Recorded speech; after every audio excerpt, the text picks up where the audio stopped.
All right, we are recording. All right, hello everyone. Hope you are doing okay.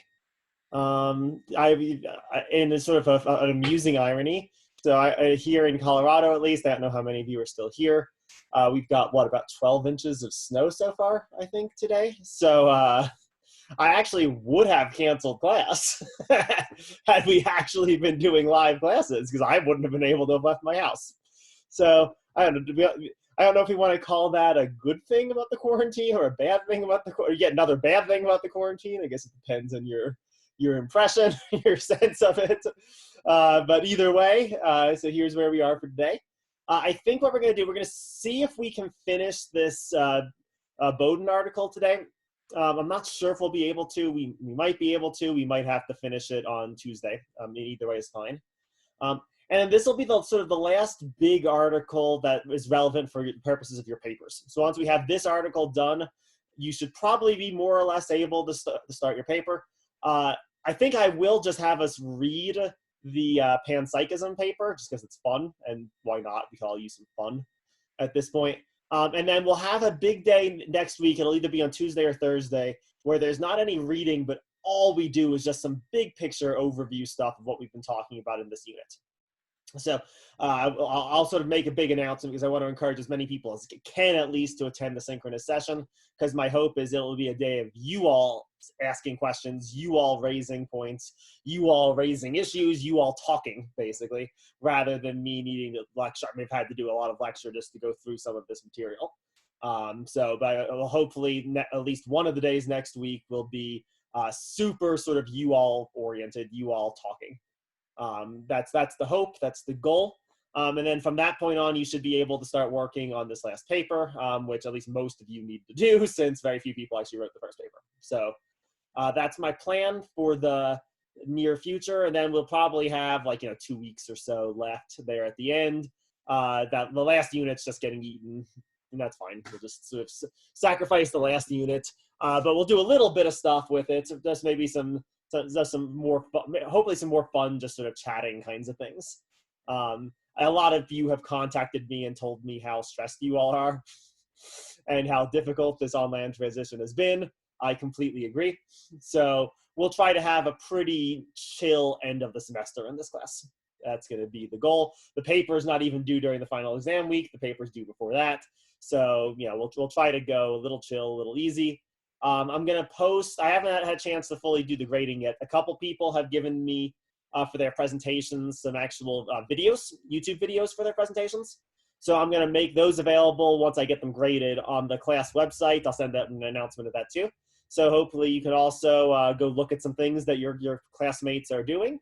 And and hopefully find them interesting and valuable, and if nothing else, you should all be pretty bored, I think, by this point. So actually just having some fun YouTube videos to talk about some fun science fiction should hopefully be at the very least an enjoyable diversion. So hopefully, I know I'm really behind on my grading. I'm trying really hard to get caught up with it, and once I do, I'll start making some of those videos available too. So I think that's it for sort of business stuff, business questions. Anyone have any comments or thoughts or anything before we get started for the day? All right, good. Then let us just get started with our last big piece for this second unit of the course. Last big account we're going to get of life. So let's just begin by doing, actually, yeah, that's actually working good. All right. Let's actually begin by just doing some review. Let's just start there. So from the 2 days we've spent on Schrodinger so far. So Schrodinger, again, he's a physicist, not a biologist, right? So he's coming at all of this, and he's approaching all of this from the standpoint of physics, especially quantum mechanics. What, on the physical level, just in terms of physics itself, what is the interesting or novel or crazy or unique thing that we see when we look at living organisms, just physically? There's two things, he says. One, living things feature these unprecedented molecules, these what we would now call DNA, but he calls these aperiodic crystals, right? These are unprecedented chemical compositions, things that are just physics has never studied before. And as a result of these sort of special macromolecules, we see living things displaying sort of unprecedented entropic effects and unprecedented effects with respect to entropy, or with respect to the way in which they're able to maintain their chemical ordering in the face of the second law of thermodynamics. So let's just sort of review. So biologists have described living things. They've given them a variety of different characteristics. We could sort of summarize what are these characteristics. I don't know, living things, for example, they do things like they evolve, they mutate, they survive, right? They eat, they drink, yada, yada, yada, right? So as biologists have described it, life forms have these characteristics. Schrodinger argues that given how quantum mechanics work, the only way it's possible for living things to actually have all of those properties, especially these evolution and mutation properties, is if there is some special kind of molecule within life forms. He calls this an aperiodic crystal. This is about 10 years before DNA is discovered, and once DNA is discovered, it's exactly what Schrodinger said it was. It sort of exactly satisfies the sort of atomic properties that Schrodinger argues it would have to satisfy. Now, the precise, my cat's here. Hello, cat. The precise properties that this DNA molecule has could potentially vary, right? It could be carbon-based, it could be silicon-based, but something like this, a molecule of the same sort that DNA is, on the basis of quantum mechanics itself, needs to be there for living things to show the properties that they do. Okay? And what the DNA molecule does, the role that it serves, why it's so necessary, is that it defines a program, and think the Mayer here, right? Mayer's account of teleonomic behavior is program-driven or program-directed behavior. Right?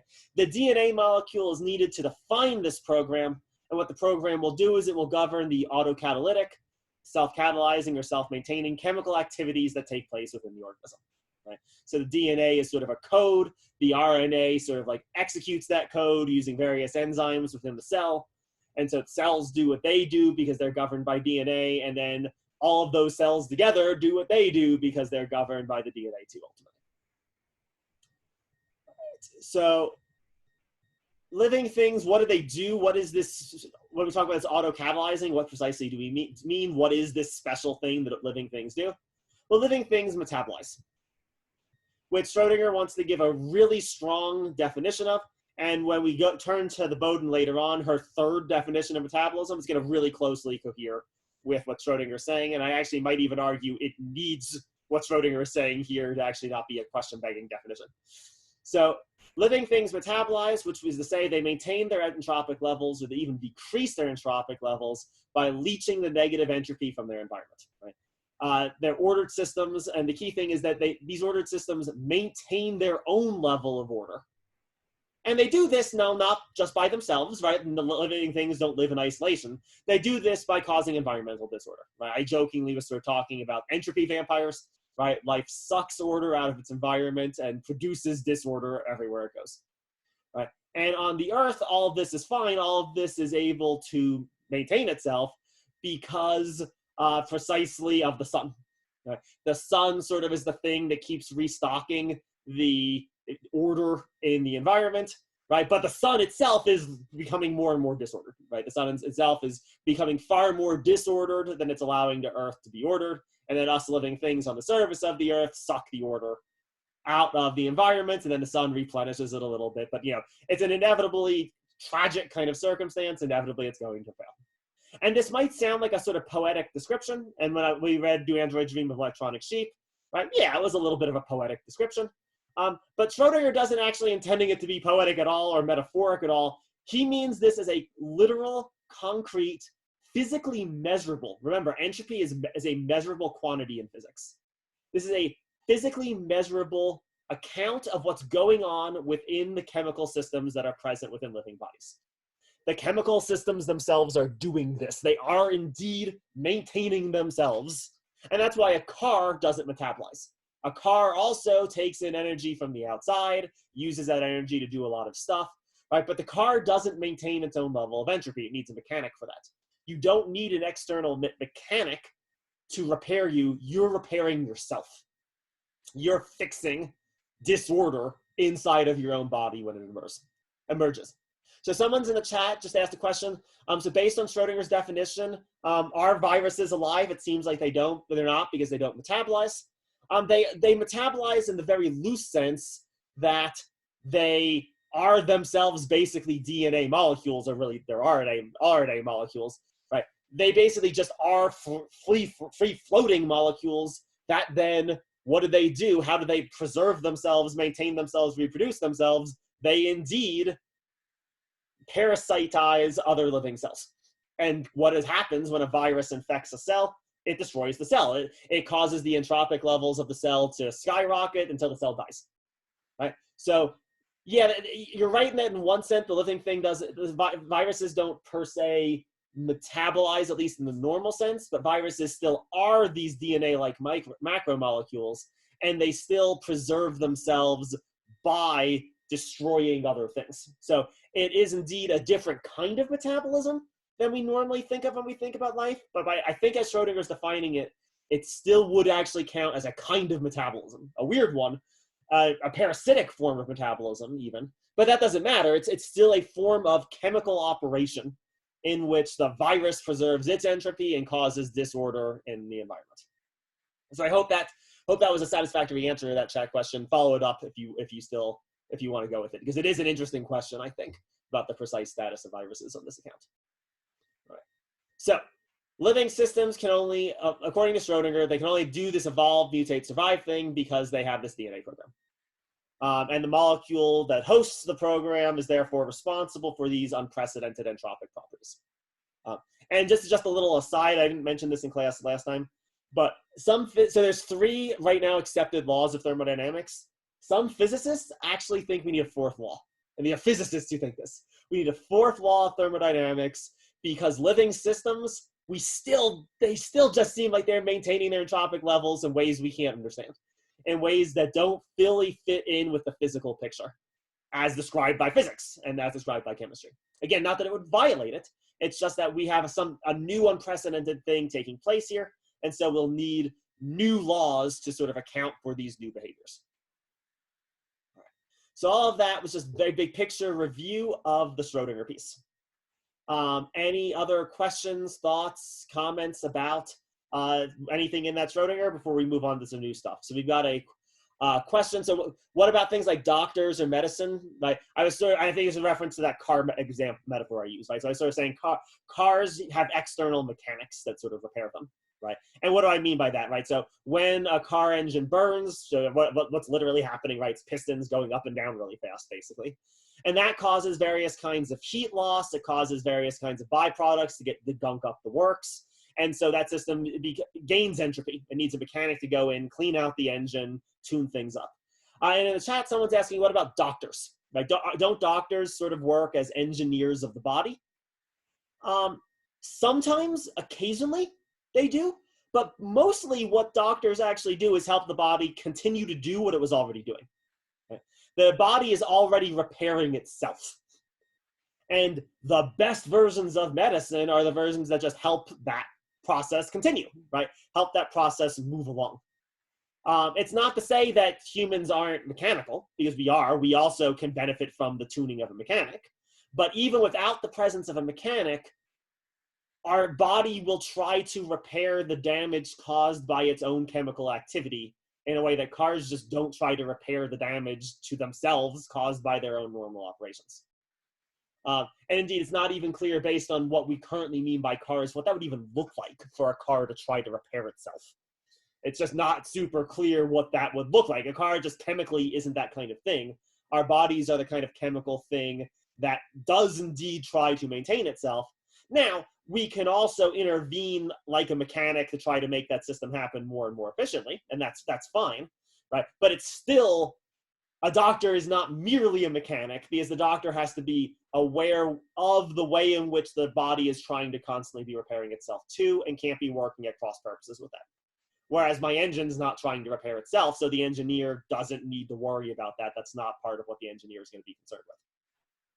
There's a joke I've heard, and as someone who has a bad back, I've always found the joke sort of distressingly prescient. Do you want to know what's the #1 thing that ensures you'll need back surgery in your life? Does anyone know the number one thing? What is it, John? Go ahead. I'll mute. You're muted. It's back surgery. Exactly right. The number one thing that guarantees you will need back surgery is having had back surgery in the past. Right? Because back surgery, precisely by going in there and messing with it, and again, maybe even for necessary reasons, it damages the ability of the body to repair itself. Right? And so then it constantly needs an external regulator. You need more back surgery. That's exactly right. So it's, and as a back sufferer, yeah, that joke has always been a sad, depressing one to me. I've managed to avoid back surgery so far, but kind of the same thing with knee surgery as well. Yep. My mom had both issues. She has like 3 fused, spinal sections and knee replacement. Right. Yeah, exactly. And none of that's to say that it won't sometimes be necessary, right? I mean, living things do die. There are limits to our body's capacity to repair themselves, basically. Right? Our bodies indeed have a limited capacity to do that. And so sometimes more aggressive kinds of interventions like what the mechanic does to the car, might well be necessary, but it's also always going to have ramifications upon the body's ability to repair itself. And if we think back to actually the first unit about the naturalness, like we were talking about naturalness in medicine, right? That's actually what a lot of the people were saying why they preferred this sort of, natural medicine, right? Because natural medicine worked with the body, whereas, medicine in the hospitals or whatever is thought to be working against the body. Again, whether or not that's true or not is beside the point. Just the intuition there is that the body sort of repairs itself, and that's just not really like cars. Cars just can't repair themselves. Computers can't repair themselves. And anything like the sort of literally chemical sense that our bodies actually repair themselves. That's the really key thing for Schrodinger. This is literally a description of the chemicals. It's not like a poetic account. It's not some sort of wacky philosophy account. This is a description of the chemical interactions taking place within the body itself. And literally, cars just don't do that. Computers just literally aren't doing that. They're not that kind of chemical reaction. Good. Any other questions, thoughts, comments about anything? You good so far? Making sense? Making sense enough at least? I know this isn't dense physics too, but making sense enough at least at this point? All right, then let's now go to some new stuff. This is still a little bit review, but it's worth just sort of restating at the very least. Okay, so where does this leave us? What is life on Schrodinger's account?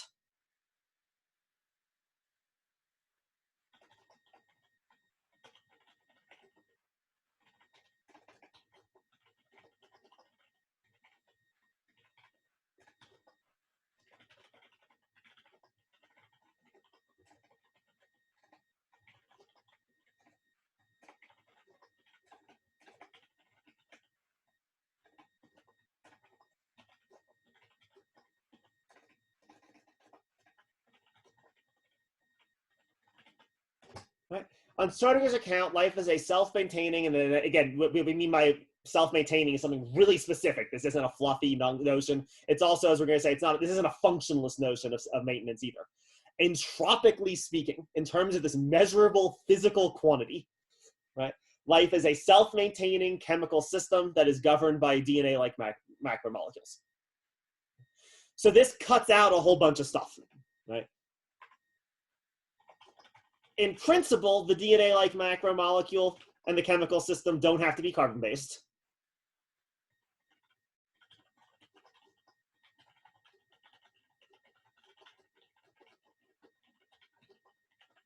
There's no necessity to that, at least no prima facie necessity. I mean, maybe they'll turn out to be a physical necessity or chemical necessity for it. But at least in principle anyway, any chemical system capable of doing this could do it. So non-carbon-based life is in principle fine. But robots, at least as we normally consider them, are not.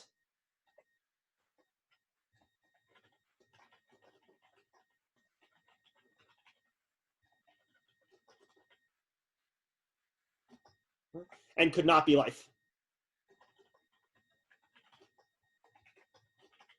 Right? because at least, again, we don't know what data actually look like, but as data is described or shown in Star Trek,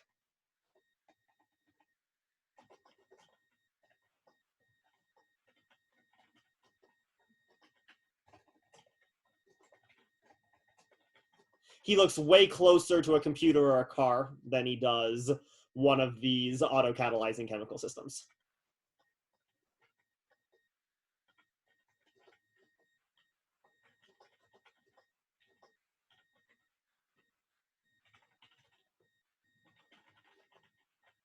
Right. But maybe in principle, we could devise some kind of what do we mean by a robot here, right? We just mean something artificial.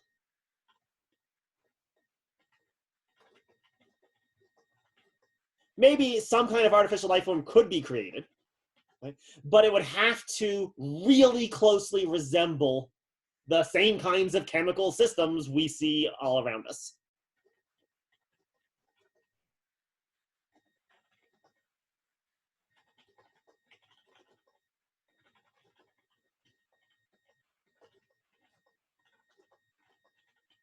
And it would have to have DNA, necessarily, to do that.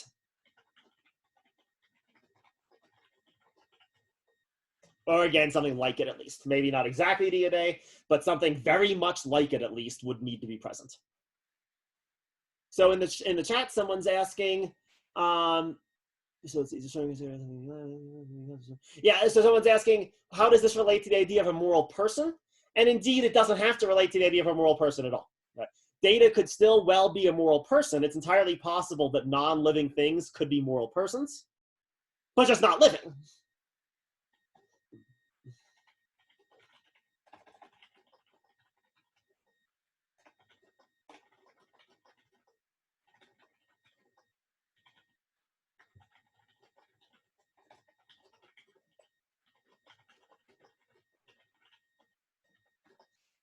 So Star Trek could perhaps still, on Schrodinger's model, be entirely right in saying that Data should be considered a moral person, that he should be granted rights in the same sort of way that it would, but it was wrong to say that he was life. Right? So yes, moral person, no life. So on this model, you can have moral persons that are not themselves alive. At least in principle, again, in principle, that's possible at least. So I hope that that answered the chat question. And similarly, there's a follow. Similarly with consciousness as well. Same thing with consciousness. Maybe non-living things can be conscious. So again, that's fine too, right? They just would be non-living conscious things unless they have this sort of very specific system. All right, good. And then lastly, digital life seems to be ridiculous. So I'm not going to go into great depth here because the Bowden article is going to be entirely about that.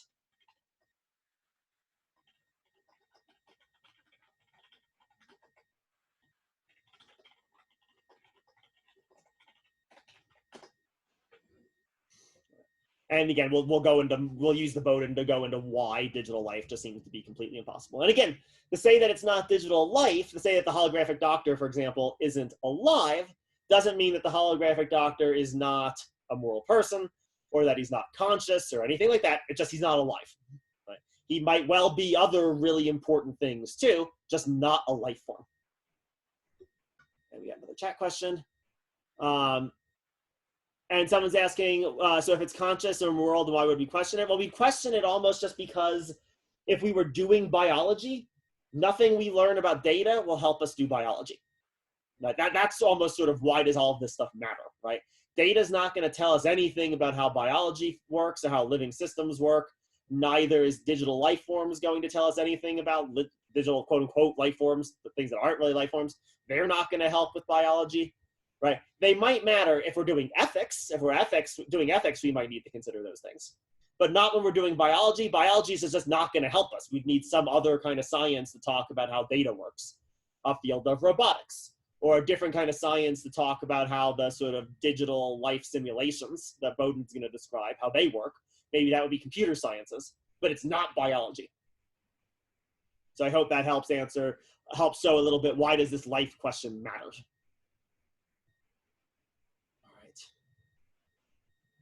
Good. So what I want to do today for that sort of in summation, I want to look at a couple ways that Schrodinger's ideas have been used, sort of post him.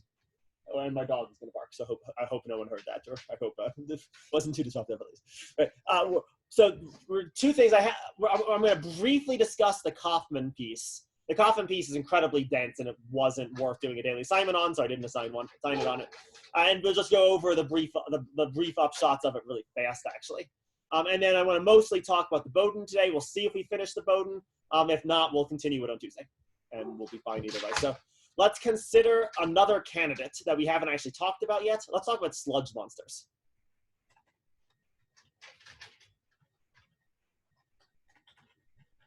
Right. So what do I mean by a sludge monster? I mean something that has no cells,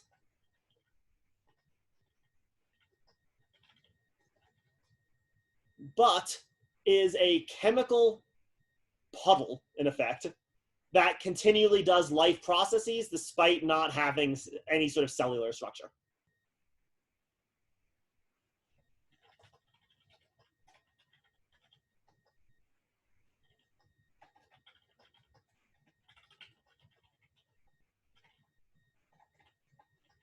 So something like the Blob, perhaps. There's another Star Trek episode we could watch where there's basically like a puddle of like goo, right?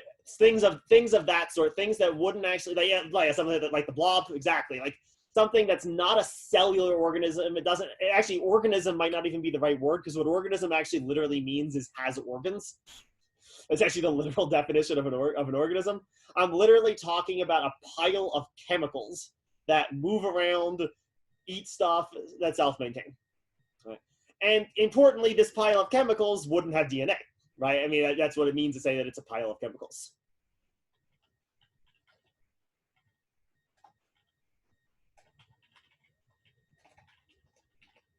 And so it's therefore seemingly couldn't be alive.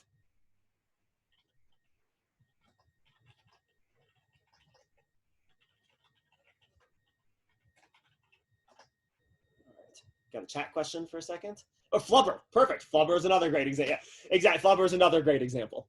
Yep. Anything where we don't have any kind of discrete parts, even unicellular organisms, if you look within them, what you see are organs within the cell, right?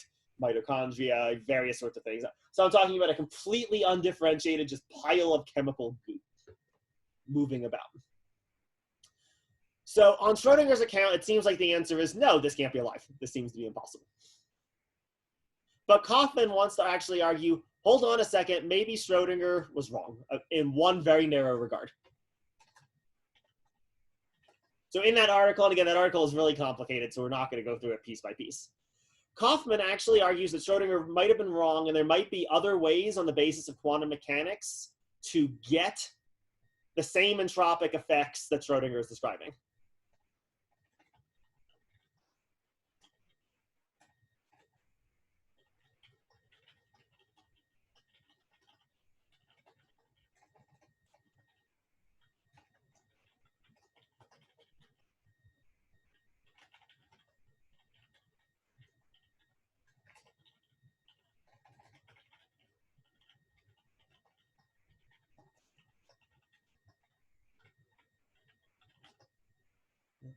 He suggests that there are actually what he calls I've been using this word to sort of help, auto-catalyzing systems.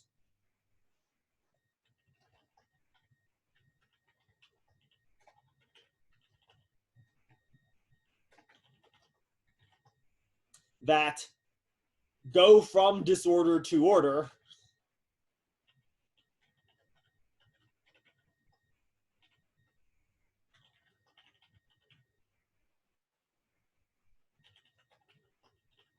under very specialized circumstances.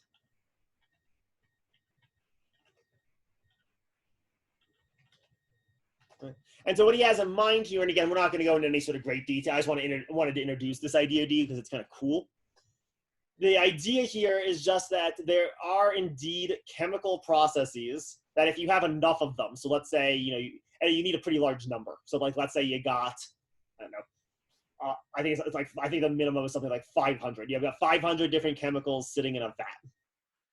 if it's the right 500 chemicals, the way that they will start interacting with each other, so one chemical system will produce byproducts that get eaten by other parts of the chemical system without any sort of program.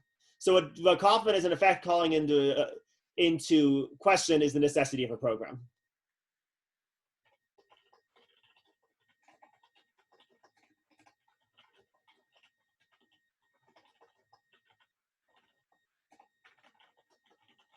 Some chemical systems might be able to organize themselves without any actual program present.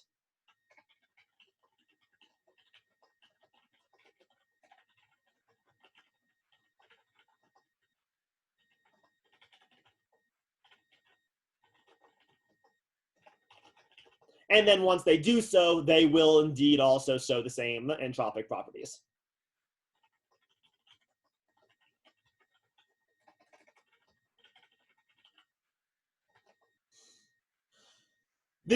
Kauffman concedes this is highly sort of speculative. We still haven't actually been able to actually make any of these fully autocatalyzing chemical systems in the lab.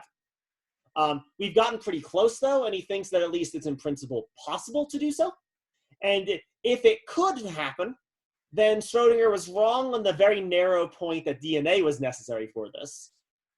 But he was right in principle still that the novel feature about life would be the entropic properties. So if there are these autocatalyzing purely chemical systems, they would count as life despite not having DNA because they're able to do the same things that life does with DNA.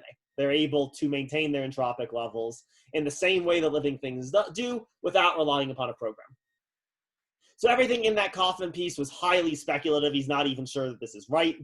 There seems to be evidence that's been discovered in the last 20 or 30 years or so in chemistry that sort of suggests that systems of this sort might be possible. The self-organizing systems might actually occur.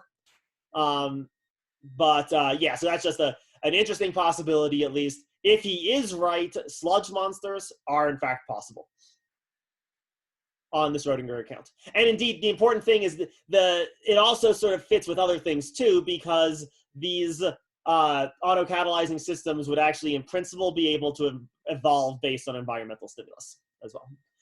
They wouldn't reproduce. The weird thing is they wouldn't reproduce in any normal sense of the term, but the systems would alter based on what chemicals it's able to take in from the environment. So they could maybe, in some very loose sense of the word, evolve, even though they don't reproduce. So if there are sludge monsters, reproduction would not be necessary. Because, the sludge monsters can't reproduce. Even like dividing them in half would actually probably like destroy the system because you wouldn't get everything perfectly balanced or anything like that. So is it a feature of what Kauffman is saying to accommodate sort of a primordial soup? I don't know. Yeah, I don't know if that's exactly his objective, but that would at least be a byproduct of it. If there is a primordial ooze, it would then count as life still. Yeah, I noticed that wasn't his objective, but it seems to accomplish it pretty well. So if he's right, it probably would accomplish that. Yeah. And again, it's not, is that even a good or bad thing? It's not exactly obvious, right? I don't think what Bowden is going to do would actually fit with that primordial ooze stuff. I don't think what Bowden is saying is necessarily going to fit, though it depends a little bit on how you define what a body is. And we're going to the one place Bowden equivocates, it's not entirely clear what she means by a body in a non-circular way. If we use Schrodinger, maybe we can get an account of a non-circular, what do we mean by having a body? And then maybe we should indeed say the primordial ooze was alive. Got a chat question as well. Do these autocatalyzing systems eventually require more chemicals in the soup, or is it an infinitely propelled reaction? No, they indeed would at some point require external chemicals to get added. That's exactly right. And so in that regard, then they would eat, they would metabolize, right? They would indeed take in chemical systems out of their environment and expel less ordered chemicals back out into the environment as sort of waste products, things that the system can't use. So they are indeed not a infinite motion machine or anything like that. These autocatalyzing systems would indeed be exchanging information with their environment or exchanging chemicals with their environment. And so destabilizing the environment to stabilize themselves in just the same way that we would describe with a living thing in general. So I hope that answers that chat question. Good. All right. So like I said, I just wanted to introduce the idea of the sludge monster. I think it's sort of a cool idea, cool little thought experiment to think about. What I want to talk more about is the digital stuff, because the digital stuff I think is the more interesting case. So any last sludge monster questions? Or should we get to Tamagotchis? Do you all even know what a Tamagotchi is? That might even be such an old reference that none of you even know what that is anymore. Maybe what's the new one? I guess Animal Crossing. No. I guess I still have mine. I still have like 4 of mine. You still got some Tamagotchis? All right, good. I'm not that old, but perfect. They're big. Right, so let's get to digital things and see, can those be alive? Because that's the really interesting test case. And it's going to set up a really nice conflict between Badal's account and the sort of account that Bowden wants to give. All right, so any last questions? Or should we get started with the Bowden? All right, let's begin with Bowden then.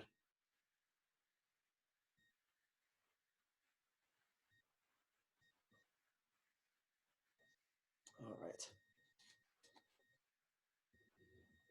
So let's talk for a second in Bowden.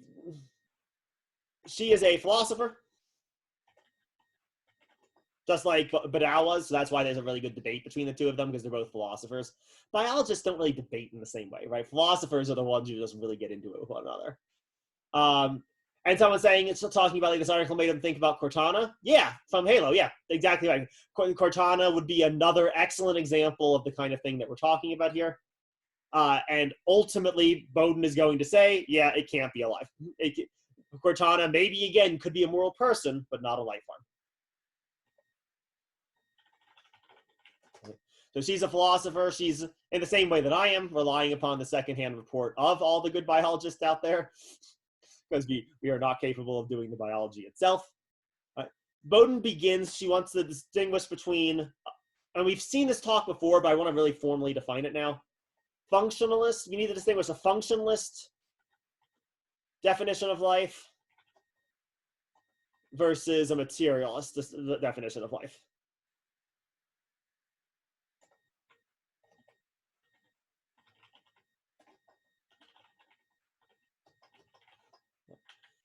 So a functionalist definition, let's just start by defining that one first. That's the one we've mostly been looking at before Schrodinger. A functionalist definition of life abstracts away from the actual sort of physical chemical processes taking place within a life form.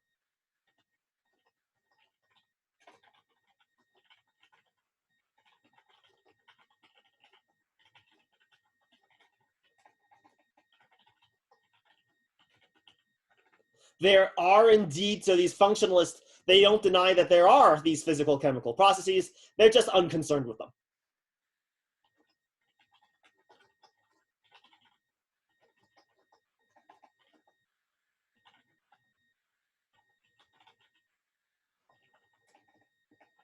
It's the form or the function or the result of the chemical processes that matter.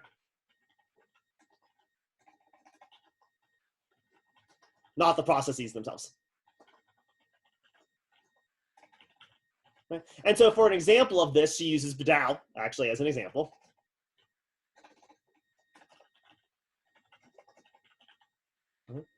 Badal certainly is well aware that all of these evolving systems that he's describing involve a variety of chemical processes taking place, but he doesn't really care about the chemical specifics. The chemical specifics don't go into making something life.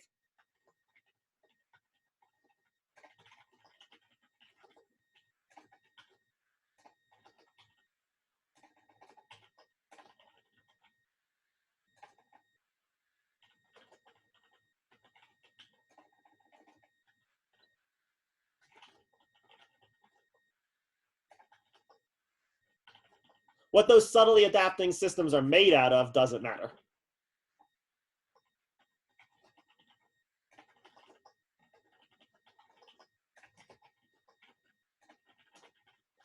And Badal was in principle open, remember, to all kinds of sort of crazy stuff that count as life forms. if it is indeed true that human economic systems can be described in terms of processes of supple adaptation, then the economy itself is alive. Right? Not just business, this isn't the businesses or whatever, right? The economy itself is alive because it can be explained by adapting systems. The fact that the economy, if it's made up of anything, it's not made up of the same kind of things that I'm made up of is sort of irrelevant. If it can be described as a supply adapting system, then it's life, whatever it's made out of. And so we're open to all kinds of novel things, counting, including digital things.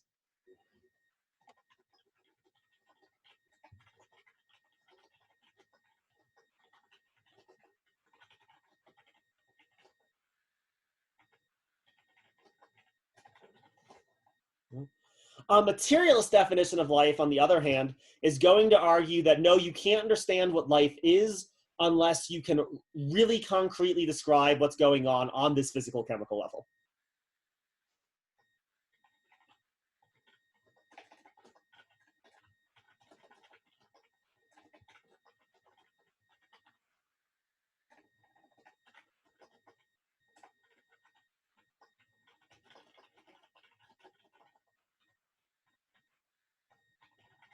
And this is true even if life doesn't just reduce to those physical chemical interactions.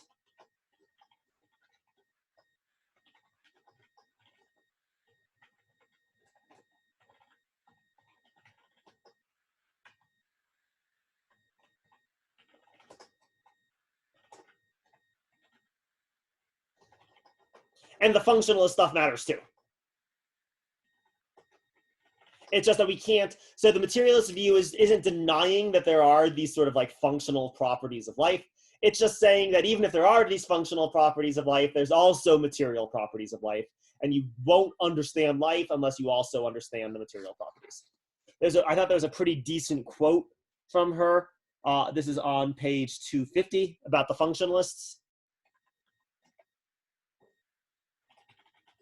Nothing need be said about the general type of physico-chemical processes that must be going on, except that they are organized in the correct way.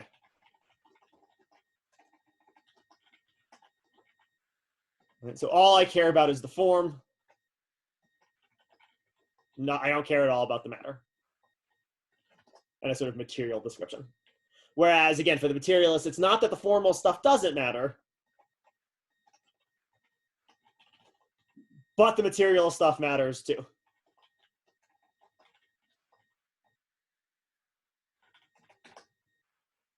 All right. And we've been playing with this notion for a while, this functionalist versus materialist. Badao even argued that that was one of the advantages of his definition of life, is that it answers the question. It answers the question of should we be functionalist about life or not? Yes, we should, because evolution can be understood entirely functionally. That was sort of basically his argument. But I hope it's probably going to be really important now that we really sort of strictly define what we mean by this sort of functionalist versus materialist definition. So any questions about this distinction? Is the distinction more or less clear to people? Or would it be helpful to give some more examples or to clarify it at all?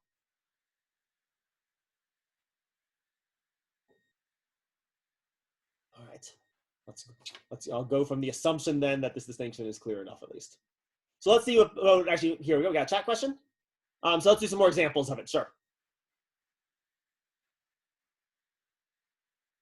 We have another chat question. All right, perfect. Yeah, so let's do a few more examples of it. So if I was to describe reproduction, right? How could I describe reproduction? Well, here's two different accounts. Let's do an example of both.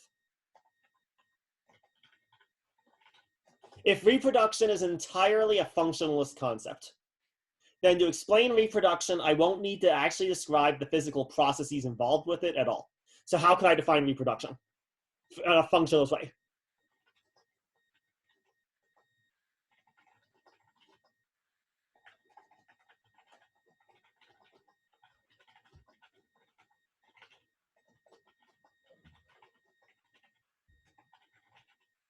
Reproduction is when a living thing copies with the potential for mutations its genetic information.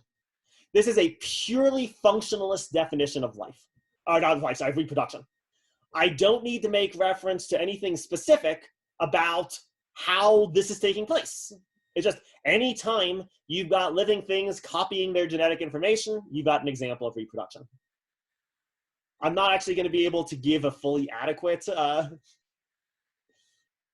non-functionalist account, but I'll at least give a rough example of the kind of thing this would look like, at least. If reproduction requires a materialist explanation, I'm going to be making up stuff here, so don't take this too seriously, but this would at least be an example of the kind of thing it would be anyway. It would be something like reproduction is when the spermatozoa engages in very specific chemical operations that I don't know what they are with the egg. Right? And all this would need to be super specific.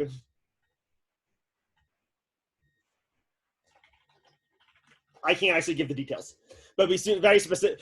You have to get the very specific details, right? Like the A2 receptor gets triggered by the hydrocarbon molecule in the spermatozoa, and then that yada yada yada, right? Like that's the level of specificity we need. We'd need to be describing, and then maybe we also say, and it's this other thing when it also involves this. But reproduction, we couldn't. This would not, on the materialist definition, this would not be a satisfactory definition of reproduction because it doesn't actually go into the chemical specific processes by which the living thing copies its genetic information. Was that example helpful? Is that example clear up? Maybe like show a little bit more vividly what's going on here, right? Like it's almost just, do I need to describe the result of reproduction? Is that all that matters? Or do I need to know the precise processes whereby reproduction takes place? And so the follow-up was, are materialists more specific? Sort of, yeah, but they're more specific about a very specific thing. They're more specific about the physical chemical processes because they think they matter. The functionalists might be very specific too, but just not about the physical chemical stuff because they don't think the physical chemical stuff matters. So it's not something that you need to be specific about. Another question I've got, see it. It's a complicated question, so let me read it again. Let me read this question real fast. So yeah, so someone who's, I'm not gonna go through the question in great specifics, but yeah, so the idea that you're pointing toward, a functionalist, Caleb, would say that yes, you're right, that they could therefore be considered the same. Materialist definition would not agree with that. The materialist would still want to keep those distinct because unless you can say the specific chemical stuff, the chemical mode of being is included. So yeah, I hope that's at least a good enough rough sketch of an answer to your question, at least. And maybe let's talk about it more after class or something, if you want to go in more depth into it. All right. So, can I erase? Anyone want me to leave this up for a second? All right. So for good, Bowden actually believes that by and large, functionalist explanations are good enough to describe the properties of life forms.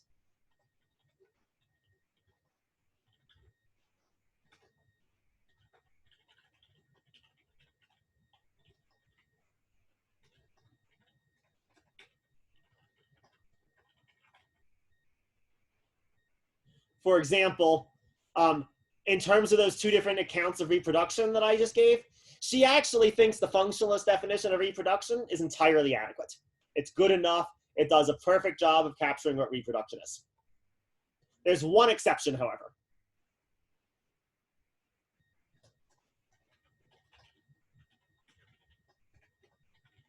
And the exception is metabolism. Because, and so this is going to be the very rough general structure of her answer, and then we'll see the more specifics as we go.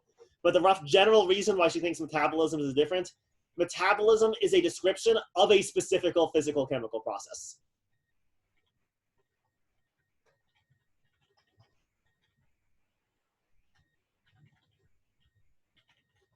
And so you can't account for it unless you're actually describing the physical chemical process.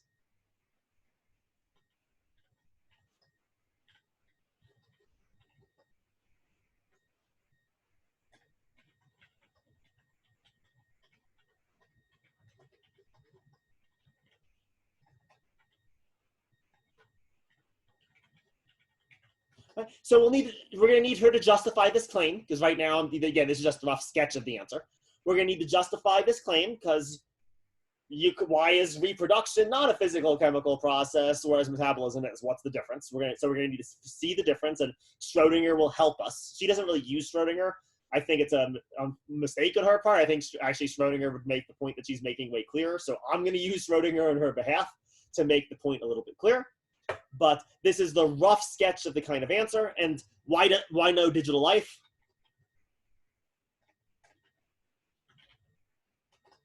It's going to be because at best digital life can just simulate metabolism.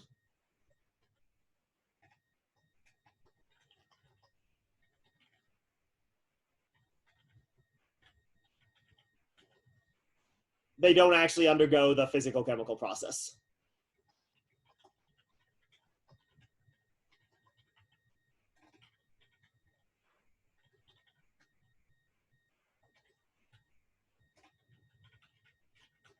Right. Metabolizing the verb. They can simulate metabolism, the noun, but they can't metabolize the verb, and they would need to actually metabolize in order to count as alive. So that's the again, we're going to have to justify a lot of that. That's just a very rough sketch, but that's at least the sketch of the answer she's going to give. So any initial questions about the sketch, or should we just start filling in the details? All right, good. Let's start filling in the details. So let's define, first of all, what we actually mean by a digital quote-unquote life form, right? Because they're not actually life forms, but digital life, quote-unquote. Digital candidate for life.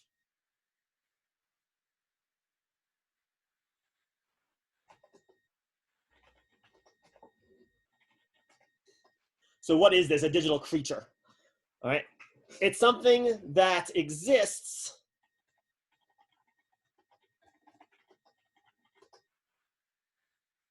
in computer memory. Or maybe even better, as bits of computer memory.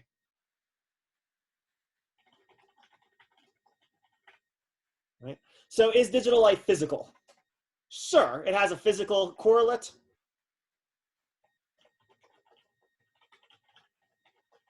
Because it corresponds with this computer memory, and the computer memory is itself quite physical.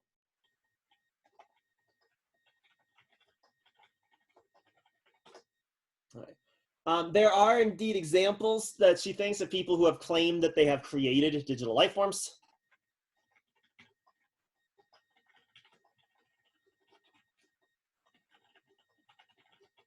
Right. And so what do they have in mind? We'll actually let's go a little bit into details here. So what do they have in mind? What are they actually claiming? We've got bits of computer code.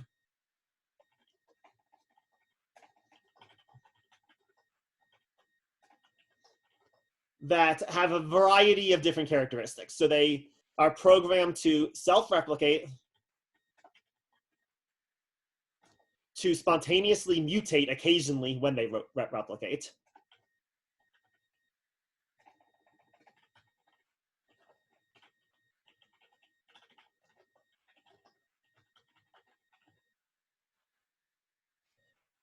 They compete with one another for digital resources. And in this case, what that specifically means is memory.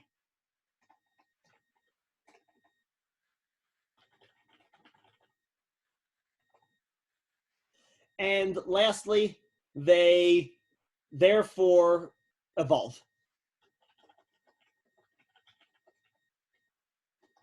They undergo natural selection pressures.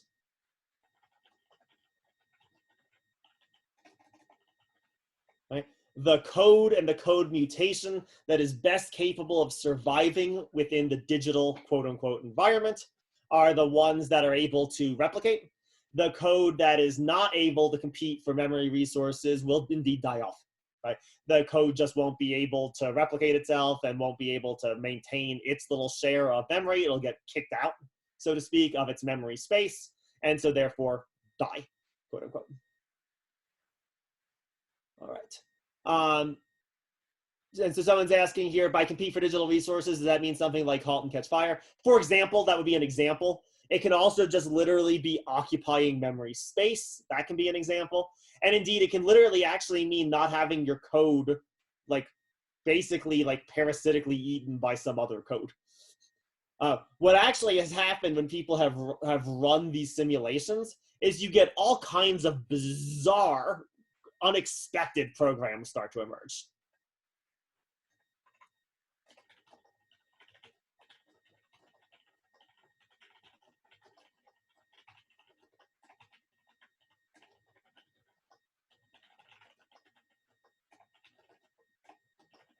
And it's important to note that for Badao, that's what you'd expect. They're undergoing supple adaptation.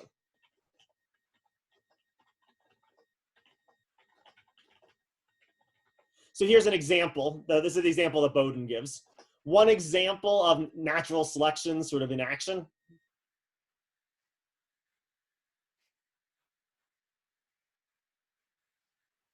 One bit of code mutated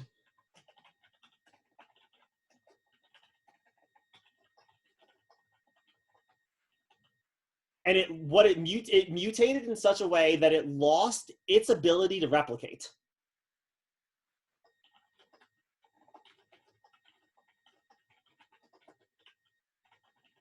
But it gained the ability to basically hijack the replication systems of other code.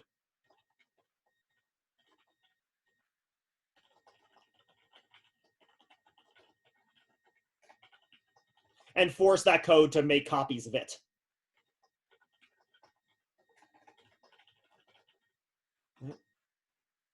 This was a double evolutionary advantage.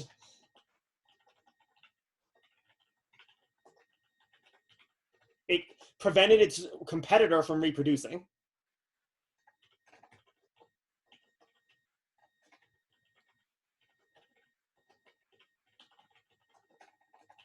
And this is the weird thing, it made itself just a smaller bit of code.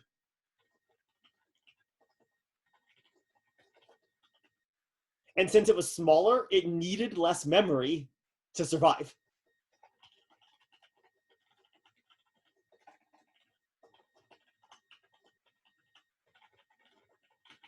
So it's sort of like a double evolutionary advantage. It got rid of things fighting it for memory, and it made itself need less memory because it cut out all the complicated reproducing code. It became a smaller program and was able to better fit into its environment. Would a program, and yeah, you could think of this sort of as analogies, sort of the computer viruses, I think. At least, like, I mean, the way that normal viruses are working now don't have this level of detail needed to really probably count. But at least as sort of a metaphor or something, like, yeah, like there's a way in which malware protection and malware protection sort of fighting with people who are making computer viruses are sort of engaged in a pseudo-evolutionary struggle. At least, yeah, so it's not a bad metaphor at the very least. The difference is that there's no programmers involved here. And that's actually probably worth really specifying. Once the programmers created the original piece of code, but then the programmers don't intervene.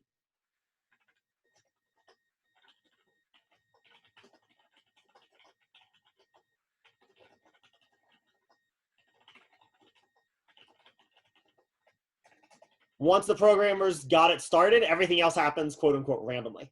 And that's why this is Badao's supple evolution, right? Or supple adaptation, because we have purely random mutations, usually causing nonsense code, the code to collapse and fall apart. A few of the mutations actually worked, and then those are the ones that are selected for. Those are the ones that are better able to sort of compete for their share of computer memory. So yeah, I think the sort of malware computer virus example is at least a good metaphor to use to think about this. but there's also the disanalogy that all of that stuff is still programmed. This stuff, these changes I'm talking about aren't programmed, they are random mutations, right? This is a supply adapting system. This is a evolutionary system. So how are we doing? Does this sort of example make sense? It's super weird, and it's actually really fascinating. Probably my favorite science fiction novel, which is the Hyperion series. It actually posits that the first generation of, there's a first scientist who did this. Computer science people already know all about this. But there was a first person who did this in the 70s. And in the Hyperion series, there are these hyper advanced AIs that are like in charge of everything. And they're supposed to have evolved from that one first sample. Right? Because indeed, this is an evolving system. You're going to get all kinds of crazy computer code. And the longer it goes, the more complex code becomes possible, at least. Because you can sort of get the sedimentation of these mutations. So is this example, this candidate make sense? People sort of clear on it? Is everyone also clear why Badal thinks this is obviously a candidate for life then, right? It's the definitive thing that Badal was sort of fascinated by was not just the teleonomic behaviors, but the enormous variety of teleonomic behaviors that he discovered. And the result of these programs, code executing themselves is indeed an enormous variety of code behaviors. You get code parasites, you almost get you got like parasites of the parasites. You then had like macro code that actually like where the program started working together to actually like fight off the parasites. They just started to get all these like crazy behaviors in exactly the same way with living things. You just see crazy behaviors from viruses that can't reproduce on their own and have to hijack our cells to our immune systems to fight off those viruses. So let's see, we got a chat question here. And yeah, so for Badal, these bits of code actually do become species. They can be described on a sort of a species level. So you can sort of describe sort of trend lines. So the parasitic ones, that one's able to reproduce and then make a lot of itself. And then you have this sort of this parasite species at play within the digital space. Similarly with, so that's right. For Badal, all of this ultimately is going to work itself out in terms of evolutionary species. Because again, even here, it's not the individual code that evolves. It's when it reproduces itself that you have a mutation enter into it. So it really, you can only describe the evolutionary changes taking place on the species level still here. So yeah, for Badal, this would still be a species level sort of account. And so you have species of programs then emerging through the system. Good. Any other thoughts or questions just about the example? All right, good. So let's now start seeing what Bowden actually thinks about this example.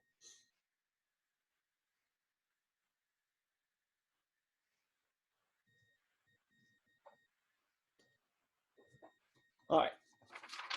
So Bowden thinks that these programs, while they show many of the functionalist definitions of life,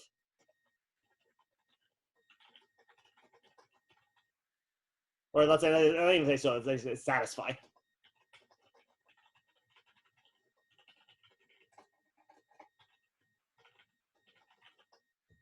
For example, they reproduce.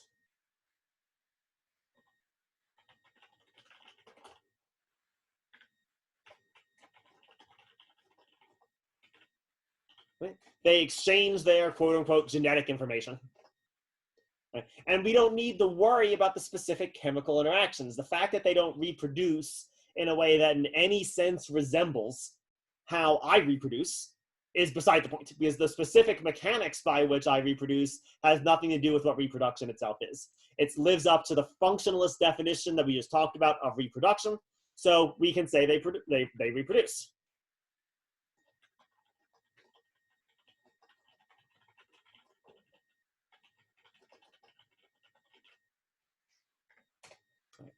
And indeed, they satisfy all of them, except she thinks metabolism.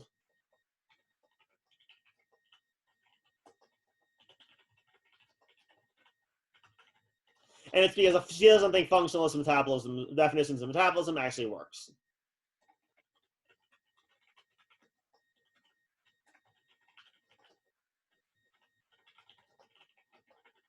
And the code doesn't itself actually metabolize.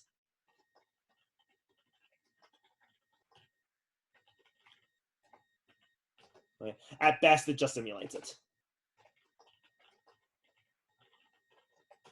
Right? And indeed, actually, it's not even going to satisfy most of the functionalist definitions of metabolism either, weirdly. But you can imagine maybe some weird variant of this sort of program scenario where it maybe could satisfy a functionalist definition, but she thinks that functionalist definition of metabolism is just going to be faulty. It's not actually going to work. So let's start now breaking down why this is the case. So at first, she just tries to come up with a bunch of definitions of metabolism, right? So here's a weak one. This would be a purely functionalist definition.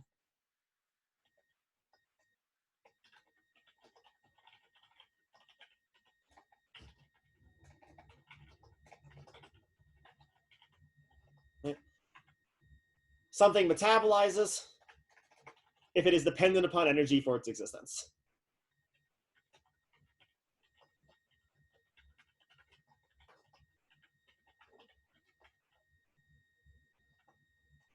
And let's even make it physical. All right, just even specify it. All right, so this is a functionalist definition, right? I don't need to explain how it uses energy to preserve or its physical existence, right? I'm just saying anything metabolizes if it's in any way dependent upon energy. All right. The computer code obviously satisfies this condition.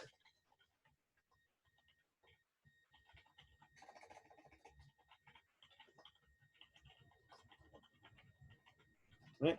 If I pull the plug, the code disappears.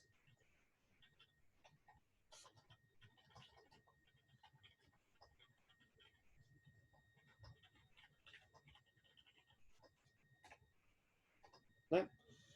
So, fine. But she doesn't even think this is a good, she thinks this is just a pretty obviously unsatisfactory, even functionalist definition.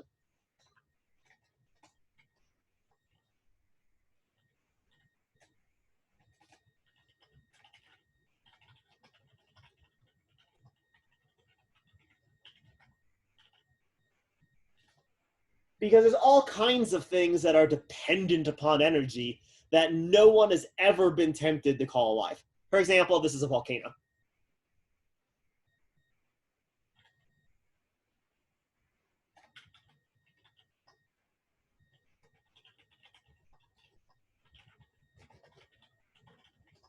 Right? If there is no heat energy present within the core of the Earth, yeah, a volcano is going to happen. But no one has ever been tempted to say that volcanoes metabolize.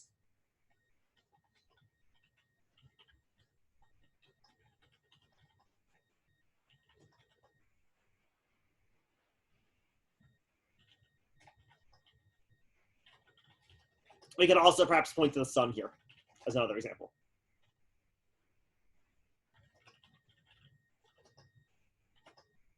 The sun obviously requires energy to exist.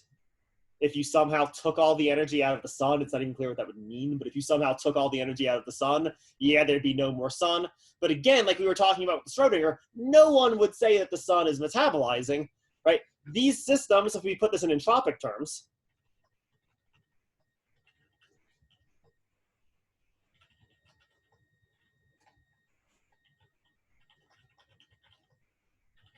they're always gaining entropy. Right? And so obviously not what we're talking about, not what we're thinking about. So this is just a pretty bad functionalist definition. She hasn't spent much time on it because this one's pretty obviously not going to work. Any questions or thoughts just about this first definition? And I take it it's somewhat clear why this first one just is a non-starter. But anyone have any questions or thoughts just about that? All right. We've got 5 minutes left. My guess is we probably should not start the second definition. We'll just start. So we'll pick up right where we left off on Tuesday. We'll start right with this second definition. This is stronger, still functionalist, but stronger definition of metabolism. We'll pick up right from there. And my guess it will finish Bowdoin on Tuesday, and then on Thursday we're just going to have a discussion day. There's not going to be a new reading on Thursday. There's actually not going to be a reading on Tuesday either, because we're just going to finish the Bowdoin off, I guess. So no new readings next week. Congratulations. Enjoy. But on Thursday, so on Tuesday we'll finish up the Bowdoin, and then on Thursday I just want to have a big discussion where we just sort of try to cash out, big picture, what is it we've been talking about all this time, and hopefully have this be a helpful way of sort of thinking about how to formulate your papers too. So, all right, I'm good for the day. Anyone have any last questions, thoughts, comments about any of this? All right, I'm good for the day, so have a great one. Oh, we have hold on, there is actually a question. Yeah, so someone's suggesting a good YouTube video. I will check out that YouTube video, and yeah, I might, perhaps I will link it in the YouTube video description for today's class session, if it works really well. Have a great weekend, everyone. If you're in the snow, stay safe. I will put the screen back up real fast as I am being requested. So here is the screen. Let me know when you are done. I just want to say thank you. This is by far the best run online class I have. Oh, well, thank you. That's very kind of you. I hope things can go better, I'm sure, but I'm hoping this is working at least reasonably well, because, yeah, this is it's not great, right? Obviously, this isn't ideal, but hopefully it's at the very least good enough. So thank you very much. Yeah, no, thank you. This is as good as it gets, really. Well, thank you. And if there's anything we can do to make it better, don't hesitate to let me know if you've got any ideas, because I'm sure there's room for improvement. Thank you. Stay safe. This is also the best run course for me as well. Well, thank you. Again, I appreciate it. I was hoping we could preserve the good dynamic. I mean, it's tough. A lot of people just can't even make it. Like I know it's tough for people, but I hope it's going as well as possible, at least. Okay, so unless someone else has a question, I don't know. Yeah, let me turn off the recording. Class is officially dismissed. Thank you all very much.